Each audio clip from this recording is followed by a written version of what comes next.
Сәлем баршаңызға, каналыма қош келдіңіздер. Бүгін сіздермен бірге етсіз жасалатын, өте оңай әрі өте дәмді болып шығатын тағам жасайтын боламын. Кешкі асқа немесе түскі асқа жасап көріңіздер міндетті түрде. Ең әуелі ыдысымызға бөлме температурасындағы суды құямыз. Содан соң 1 шай қасық тұзды салып, артынша 1 дана жұмыртқамызды салып, жақсылап араластырып алатын боламыз. Ең бастысы біздің тұзымыз еруі қажет. Міне жақсылап араластырып болған соң, онда алдын ала міндетті түрде ұн илегішпен өткізіп, алдын ала дайындап қойдым. Сол ұнның жарты бөлігін салдым. Бірден барлығын салып жібермеңіздер, және де шанышқының көмегімен жақсылап бір араластырып жібердім. Содан соң қалған ұнды да салып, қолымыздың көмегімен қамыр илейтін боламыз. Біздің қамырымыз тым қатты немесе тым жұмсақ болмайды. Орташа етіп илейтін боламыз. Описанияға толық құрамын жазып кеттім. Төменнен қарап жасасаңыздар болады. Міне қамырымызды жақсылап илеп, 5-10 минутқа тұндырып қоямыз. Сол уақыт ішінде қалауыңыз бойынша асқабақты осылай үкіштің үлкен көзімен өткізіп алсаңыздар болады. Немесе жай ғана картоппен жасасаңыздар да болады. Және асқабақ, картопты қостым. Міне барлығын үкіштің үлкен көзімен өткізіп алдым.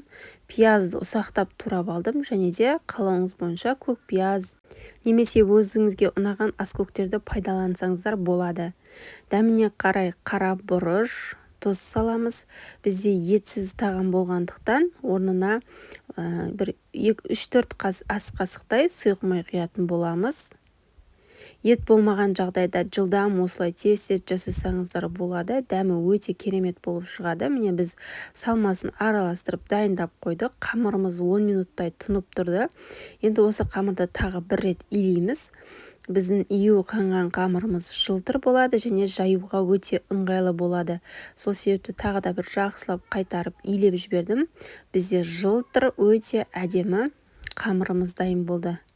Енді осы қамырды теңдей ортасынан 2 бөлікке бөліп, қолымызбен дөңгелетіп шығамыз.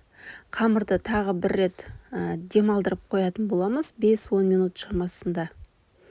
Содан соң біздің қамырымыз тез жайылатын болады. Мен үстін жауып 10 минутқа қалдырдым. 10 минут өткеннен кейін үстінен ұн сеуіп, қамырды жайып бастайтын боламыз.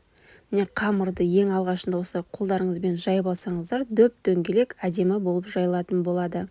Мен қамырды үнемі жайған кезде шетін оқтаумен жақсылап басып, және де одан кейін оқтаудың екі шетінен баса отырып қамыр жаямын. Мүлдем қамырдың үстінен қолыммен баспаймын. Оқтаудың шетін жақсылап басып болған соң, осылай бір келкі болып шығады. Қамырымыздың шеті қалың, ортасы жұқа болмасын десеңіздер, қамырдың оқтаудың екі шетімен ұстап тұрып жайсаңыздар, қамырларыңыз бір келкі, бір тегіс болып жайылатын болады. Міне қамырымызды мантының қамыры сияқты жұқалау етіп жайып аламыз. Және де үстінен сұйық майды құйып, барлық жеріне бір келкі етіп жағып шығамыз. Сұйық майды жақпастан бұрын сіздер мантын сияқты қамырды кесіп үстінен сұйық май жақсаңыздар да болады. Мен оңай жолын және де тез жолын көрсеттім. Осылай бірден үстінен сұйық май құйып, 4 бұрышты етіп кесіп алсаңыздар, сіздерге өте ыңғайлы әрі тез боласыздар. Міне барлығын дәл осылай видеодағыдай кесіп аламыз да, әр салмамызға 1 ас қасықтан салып шығатын боламыз. Салмасын көп салмайсыздар. Жұқа етіп жайып шығамыз, дәл видеодағыдай. Және де қамырдың шетіндегі қамырларын бір-біріне біріктіріп, 4 бұрышты форма жасап алсаңыздар болады. Мен екі шетіндегі қамырды да қалып кетпесін деп, осылай бір келкі етіп, 4 бұрышты етіп шықтым. Енді біз түйуге кірсеміз, бұның түйу жолы өте оңай. Байқағандарыңыздай, ең бірінші басын бір рет жауып, сосын екі шетін ораймыз да, дәл осылай орап шығамыз. Тура хамир хасиб сияқты осылай түйіп шықсаңыздар, бір келкі әрі оңай, әрі тез түйіп шығады. Жасалу жолы да өте оңай, көріп тұрғандарыңыздай. Міне екі золанда қамырды жайып, дәл осылай түйіп шықтым. Және де мантаварканың астын майлап, осылай барлығын орналастырып шығамыз. Біздің ішінде майы, етті майлы болмағандықтан бетіне тағы да сұйық май жағып шығамыз. Сонда беті құрғақ болмай әдемі болып шығады. Барлығына осылай сұйық май жағып, дәл мантаны пісірген сияқты қайнап тұрған суда 40-45 минут көлемінде пісіріп алатын боламыз. Дәл осы рецепт бойынша менде 2 манта варка шықты. Егер 4 манта варка жасайтын болсаңыздар, осы рецепті 2 еселендіріп жасасаңыздар болады. Міне біздің тамағымыз дайын.